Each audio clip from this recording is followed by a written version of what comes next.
Prioritising yourself is prioritising your health.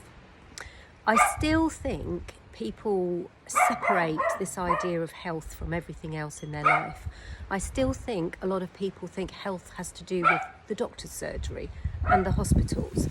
And they don't join the dots between how they think or what they think, how they feel, whether they're sleeping, what they're eating, their emotional balance, how they're spending time in their life, their movement program. I still think the majority of people have a tendency to compartmentalise.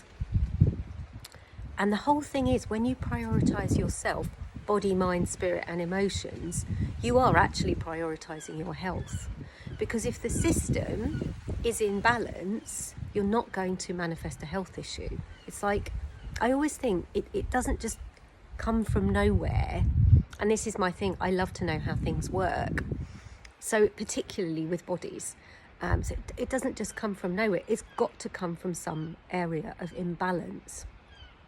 So when we get to know ourselves and we prioritise ourselves and what we need in life, that creates the balance. And I'm just thinking about my own life at the moment, and I'm saying yes to things that perhaps are stretching me a bit, in terms of knowing that I actually need more rest at the moment. I've talked a little bit about rest in a written post. Knowing that I actually need more rest at the moment to support my health and well-being, because we've had a busy carnival season, which I love, but it takes energy, and we've got things going on with family and health and well-being. So needing to put a bit more time and energy into all of that.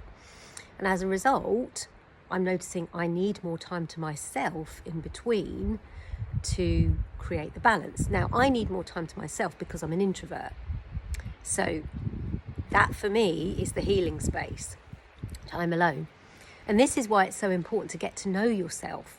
Because, for example, if you're an extrovert, then your happy place is going to be with other people. So that's where you get your energy.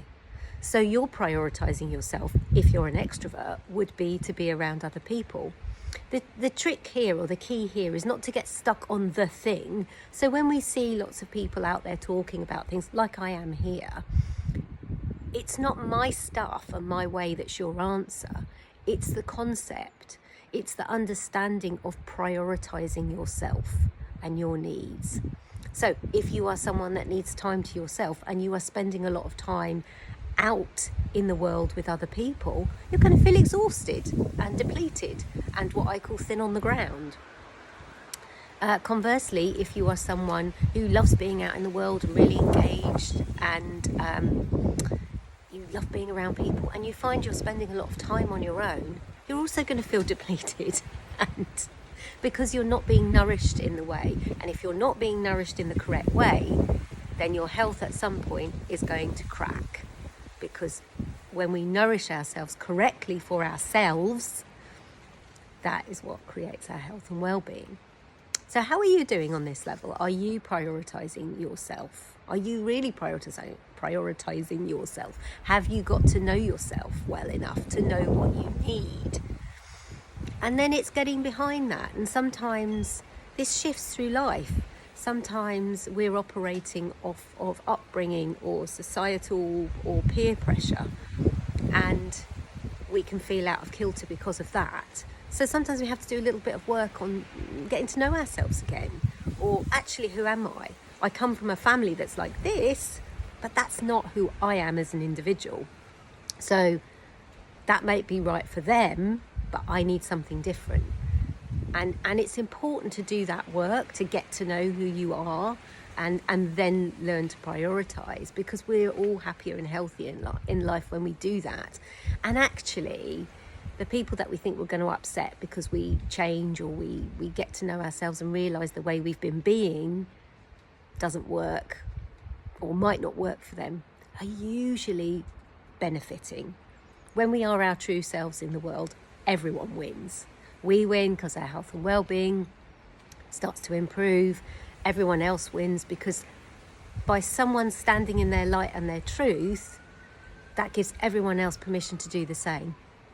I'm going to leave it on that note there.